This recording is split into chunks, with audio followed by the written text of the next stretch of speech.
What is up, everybody? Josh Tapp here again, and welcome back to the Lucky Titan. And today we're here with Bre Brown. She is the founder of Modern Manifestation. And I'm so stoked to have her here. I mean, we're going to be really talking about manifesting finances, manifesting money into your life, and really adjusting your mindset to break through that rule of ones and threes, right? Past that $1 million barrier. A lot of you are stuck right there saying, I did this off of pure salability. What do I do next? And that's really kind of where we're going to be covering today with Bre. So Bre, say what's up to everybody and then we'll hop in.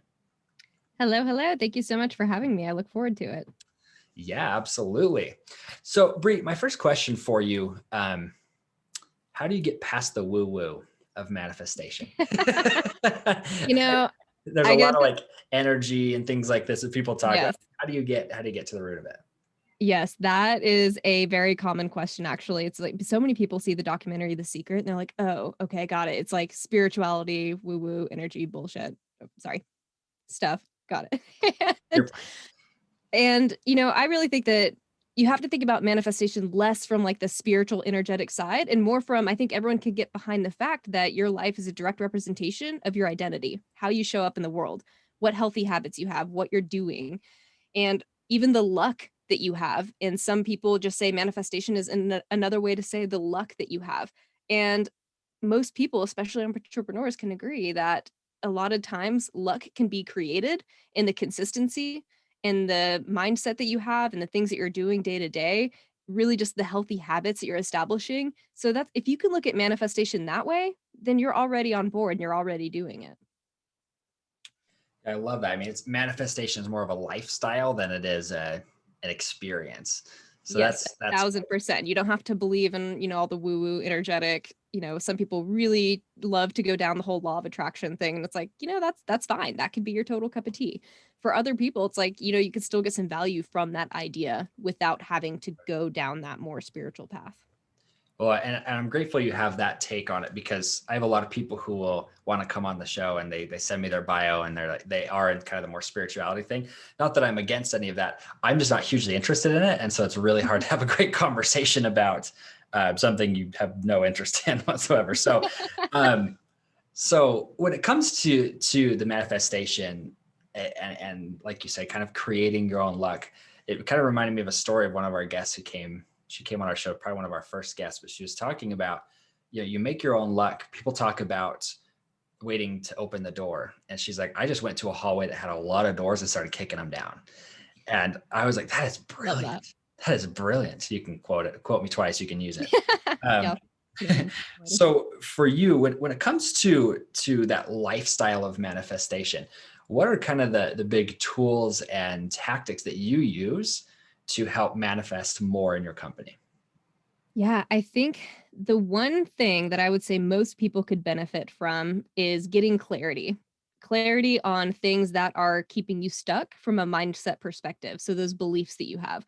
Some people call them limiting beliefs, some people call them core beliefs, core values, whatever. Especially when it comes to money, I think that most people have beliefs around that typically come from their childhood. So between the ages of like 3 and 7, your brain is operating in theta waves, which makes you more susceptible to pulling in data around you from your parents, your guardians, teachers, whatever. And so if you have parents with certain beliefs, say you grew up in a very frugal household, or you grew up in a wealthy household, but money was treated a certain way that maybe had a negative connotation to it, you're absorbing that as a child. And sometimes as an adult, you're operating in some way from a mindset perspective. You may be too scarce, you may be too frugal, or you're not willing to invest in something for yourself based on these ideas and beliefs that were formed when you were a kid. And so I think the number one thing you can do for manifestation is just trying to address those things and saying, what is keeping me stuck right now? Is it really this external thing? Is it really this program or the software that's really going to get me to the next level? Or is it really coming from within? What about me has kept me here? And having that real honest conversation with yourself and getting comfortable asking yourself that frequently, because for most people, the next step in your business isn't necessarily that next software or that next platform. It is, what about me needs to change? Yeah, and I love that because it's adjusting where you're at. Because I knew I'm actually a fifth generation entrepreneur, but the past four generations have been struggling, right? Or three generations have Mm. actually been really struggling with entrepreneurship. And nothing against like my dad or anything, because he tried his best to make money through entrepreneurship. But I watched him fail a lot. It helped me love entrepreneurship, but it always made it seem like money was hard. It was really hard to get money. And when I kind of struck out on my own and started making money easily, I'm like, wow. I find myself even still today after making money being like, sometimes it just feels like, oh, it's hard to make money and you Mm. feel like you have to work hard. So with that as a backdrop, how would you recommend overcoming those sort of, I guess, that emotional baggage? Or how do you adjust that money view so that you can move forward? Yeah, I would say the number one thing in order to adjust the mindset, you have to know what it is. And a lot of people haven't done that work. They've just been going, going, going. And a lot of times as an entrepreneur, you are just trying to go to the next thing, make it successful, go to, fine tune everything. But sometimes you forget to look within and say, am I doing that to myself? Am I really asking my own questions about why I'm taking certain risks here and maybe not over here? And like you said, a lot of people have that scarcity mindset from their parents. And, you mentioned a really great example that I hear quite often is like making money needs to be hard. You have to struggle to make money. If that's your belief, start there and figure out, how did this belief form? Because a lot of times people might have an issue that's way up here, they can't get their business to the next level and it's like an iceberg. It's like, yeah, that might be what your issue is today, but underneath the water, that's got to be supported by something. And that something is usually what happened, like I said, in that younger child rearing years, or not child rearing, but, you know, 3 to 7 years old when you're in that theta state. And it's often they're more of like these subconscious beliefs or these, core beliefs that you have. And so asking that question, why do I have this belief that money is scarce? Or why do I have this belief that you have to overwork yourself in order to make money? And you can do that by asking questions like, what was my mom's belief around money? How much money did she make? How many hours a week did she have to work? And then asking the same thing about your dad and maybe any other figure in your life that was important to you as a child. Did you have someone you looked up to?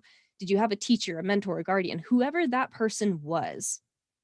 Identify what their beliefs were, what sort of examples they were setting for you, when you were a kid. Even asking questions like, did I ever feel the want for something? Did I ever feel that I was less than someone from a monetary perspective? And really just diving in, and the questions for each person are going to be so different because it completely just depends on what the belief is, but really just trying to ask yourself as many questions as possible about, what was my mindset about money as a kid? Did I think money came easily? Did I think it was hard? Did my parents tell me stuff like money doesn't grow on trees? I have to wait until payday. Oh, I'm not just going to give you an allowance. You have to work for it. You have to work for things in this world. And you have to be a hard worker, and that's what it means to be a successful entrepreneur. That's something my family struggled with because my family is a bunch of farmers. And so there was always this idea that you have to be extremely hardworking. You have to get your hands dirty in order to have money. And a lot of people just aren't associating their family beliefs around money. And they're like, oh, I don't believe that anymore. I've worked through that. And it's like, well, if you don't even know what it is, how do you know that you've worked through it? And if you're struggling right now to take that next step in your business and to take that next financial step, well, you have to have the clarity in realizing what actually is keeping you back. And if you can't even do that, well, then no wonder you're not able to move forward because you have some past stuff you got to deal with. Right. And so it's really identifying where you're at, where it came from. And then this is the part I've never actually understood about this process, right? Is what are the next steps, right? When you've identified, where you're at, like what are the habits that need to be put in place, or maybe the actions you need to take in order to break those and maybe reestablish a better thought process on money? Yeah. Well, clarity is the number one thing that's going to not solve, but that is the most important step just because you have to know what it is you're struggling with in order to put any action items into place. And then once you've identified, oh, okay, this is what my belief is, or this is what I have I've had in the back of my mind this whole time, and here's how I think it's playing out today. Really, that's the second question you need to ask. Like, how have I made decisions today that were supported by that? And what would I have done differently if I didn't have that belief? And do I really believe that? Is it really true? Or is that just something that was, again, put in my mind because of media, parents, whatever. And then what belief is actually more true and more meaningful for me? What do I actually want to believe? What would the $1 billion earner believe about this? Would they believe the same thing, or do they have a very different viewpoint? And so sometimes just stepping outside of yourself and say, regardless of what I believe, what would the person who has that $1 billion or that $1 billion business, what would they believe? And then sometimes just adopting those beliefs for yourself, even if it doesn't feel 100% true every time, it's all about repetition and habit. And so it's a much healthier habit to believe money grows on trees than it is that money is scarce and it doesn't grow on trees. It's like you have the choice to make. You can either take the positive or the negative, and it's completely up to you, but which one's likely to help your business more? And if you're able to adopt that, billionaire mindset about something, chances are you're going to start acting more like that billionaire. And then we all kind of know how that affects your business. And so asking the question, realizing how it's currently impacted you, what decisions you've made based on that current belief, what belief you'd rather have that's going to move you forward, and then establishing that for yourself and then always having it in the back of your mind. So maybe you pull out your notes and you write it down exactly what that new belief is. And every time something related to money comes up and you find yourself kind of having that hitch or that anxiety, we're like, oh no, I'm not going to invest in that coach, or I'm not going to invest in that course, or I'm not going to invest in XYZ. Go back to that note and say, okay, is this coming from that place that I used to believe, which was money is scarce, or is this coming from that new billionaire mindset, which is the more I invest in myself, the more I'm investing in the business and the more we're going to grow. It's like you you ask yourself that question, very neutral. You look at what it is that you're looking to invest in, and then you can ask yourself true or false questions. Is this consistent with that new belief? Is it not? Is this something that is healthy for the business long term? Is it not? And then you can use that as a good gut check for yourself moving forward.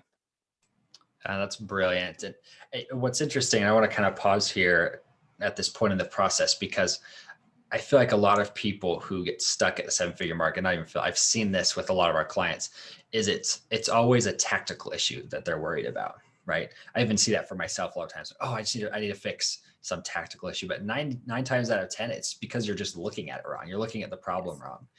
wrong. So putting it in the context of somebody who's hit $1 million in annual generated revenue, right? Maybe they've been stuck there for 2 or 3 years and they're saying, I'm ready to quit. I'm just so sick of this business, right?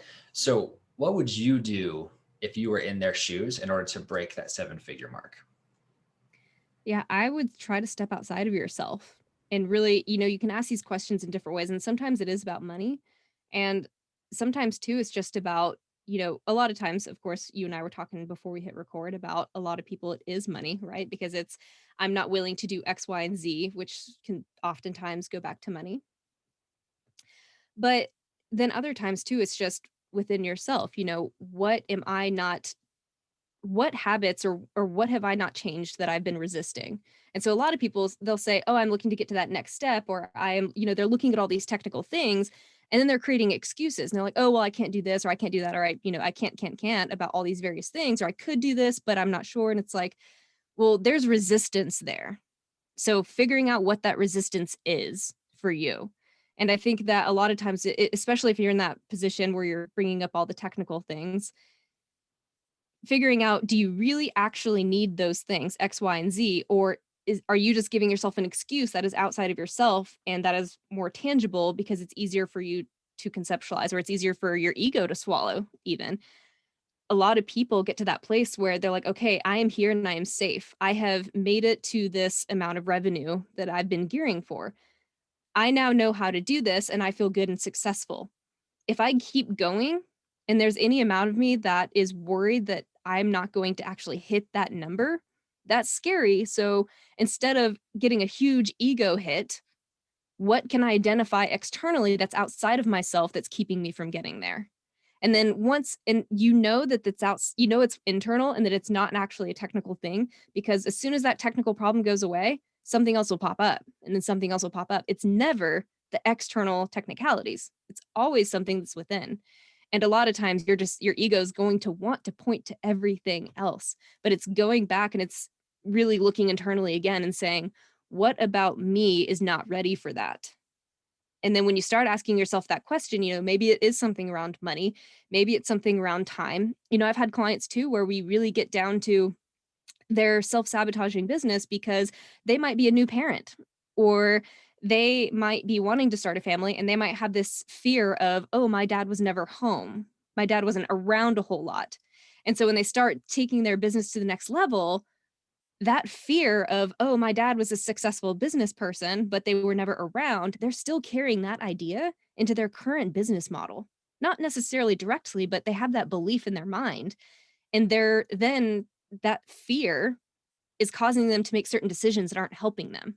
And they may not be totally aware of it. So you have to really sit down and figure out, like, what is it about me? And asking that question and be willing to listen to whatever just comes to mind, even if it doesn't feel 100% right. Maybe it is about time. Maybe it is that fear around my parents were never home and I don't want to do that same thing to my family. And I'm worried about what my success would do to them. Maybe it could be about the money. Sometimes it's about relationships too. Someone saw their parents get divorced, when their mom or dad reached a certain level of success. And so it's like, a lot of times you really just got to look internally and say, well, what is it here that is not keeping me from being able to go to that next step? It's never the technicalities. I say rarely the technicalities. I won't say never. I say some people would argue, but I would agree with you. I think it's 90% mindset and determining that, because I mean, as you're talking, I'm thinking through like my personal experiences, like watching my parents hit levels of success, then losing everything. Right. And watching that, I mean, that's one of the big mental barriers I've had to work through, is say, okay, even though I'm going to make a lot, doesn't mean I'm going to lose it. It means Yes. it can compound, it can grow, I can acquire other companies, do other things to continue to grow our own company. So Yeah. And I, that's a yeah, huge one after '08 too, because a lot of people did experience that firsthand, depending on, even if they were young adults or in school or what have you, that still had an impact on them. And if it wasn't direct, sometimes they saw a neighbor, a friend, someone they considered successful. yeah, I love that. Well, and let me ask you this: is a little bit of a change of direction here, but what has you most excited right now about your industry? Most excited, I primarily work with women. And I think the most exciting thing is, from my perspective, is that so many women are fascinated and interested by or getting into entrepreneurism significantly more than even 10 years ago. The women around me, not, it wasn't really on anyone's mind, but I think that women are now realizing that this is really that step to autonomy. And I think that for women historically, much less today, but the things that have held us back in life have all been about autonomy. And for most of us, money is a way to gain that autonomy. So I get really excited about women stepping into entrepreneurism and stepping into that success and building their own wealth without relying on someone else, because I think that's a fantastic way for us to get to true gender equality. And I'm not going to plant a flag here or anything and talk really about that, but just I think it's important though that a lot of women are making this transition into entrepreneurism, because things like, I think domestic violence could easily be, not easily, but I think that that's something that could have a less heavy implication if women are able to get out of situations because they have autonomy. And, women in that are depressed in careers that are not fulfilling them, or, there's any number of, or women that want more kids but feel that they can't afford them. It's like there's so many different facets of people's lives that can be solved with autonomy. And that autonomy comes from having your own wealth, that you are self-sufficient. So I think that that's the most exciting thing for me, is seeing so many women own this and saying, I'm going to create this for myself. So that way that's not an issue for me moving forward. And I can just make the decisions coming from a place of empowerment and not reacting to someone else's desires or needs or what have you.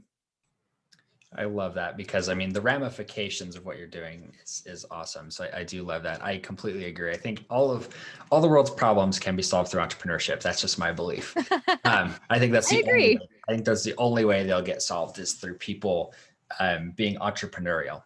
So I love that. Well, and so you've actually built your entire business around helping women to do this, to break these mindset barriers and to become very, very successful. So how can people gain access to you and what you're doing? Absolutely. The best way to reach me is to go to my website. You can find every link to me there, and that is www.modernmanifestation.com. Awesome. So everybody, make sure you check that out. The modern Modern Manifestation. That is a tongue twister. It's alliteration, I know. Make sure you go check that out, everybody. We'll also link that in the description and in the show notes. So make sure you go to that website and check it out, especially if you're a lady who's saying, I'm stuck. Bree's your guy, except she's a girl. So Bree's your lady. Okay. No offense taken. I have all brothers. Anyway, so Bre, let's I want to kind of wrap this up with one final question for you. Okay. So my final question is, if you could leave us with one final parting piece of guidance, what would that be? I'm trying not to list something that we've already talked about. So that's the hard part about the question. It's meant to probe. I would say it is less. My advice would be, if you're really stuck and you're wondering how to move forward, or if you're just having any sort of issue in life, just know that it's less about the doing and more about the being.